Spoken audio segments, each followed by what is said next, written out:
Είναι και οι ενδονοσοκομιακές λοιμώξεις, δεν είναι ένα πολύ μεγάλο ζήτημα το οποίο λύνεται μέσω. Πάρα πολύ μεγάλο πρόβλημα είναι ο φόβος και ο τρόμος μας, όχι μόνο σε νοσοκομεία τα οποία μπορεί να έχει κανείς στο μυαλό του με ελλειπή ξενοδοχειακή υποδομή, αλλά ακόμη και στα καλύτερα νοσοκομεία του κόσμου είναι ο φόβος και ο τρόμος. Ειδικά όταν πηγαίνει κανείς σε μονάδες εντατικής θεραπείας. Γιατί υπάρχουν στο περιβάλλον του νοσοκομείου είναι μικρόβια τα οποία έχουν βομβαρδιστεί από αντιβιωτικά και έχουν αναπτυχθεί πληθυσμοί ανθεκτικοί. Έχουν δυναμώσει με λίγα λόγια. Ναι. Επομένως, ένα τέτοιο αντιβιωτικό μέσα από έναν καθετήρα ή μέσα από μία άλλη οδό που υπάρχει στο νοσοκομείο, αν επικίσει τον ασθενή, εκεί είναι πολύ μεγάλο πρόβλημα.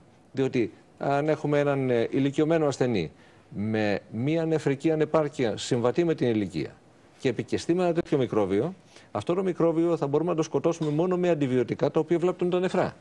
Οπότε ή το μικρόβιο θα βλάψει τον ασθενή ή το αντιβιωτικό θα βλάψει τον ασθενή. Πολλές φορές βρισκόμαστε σε ένα τέτοιο δίλημμα από το οποίο δεν είναι εύκολη η λύση. Γι' αυτό το φοβόμαστε.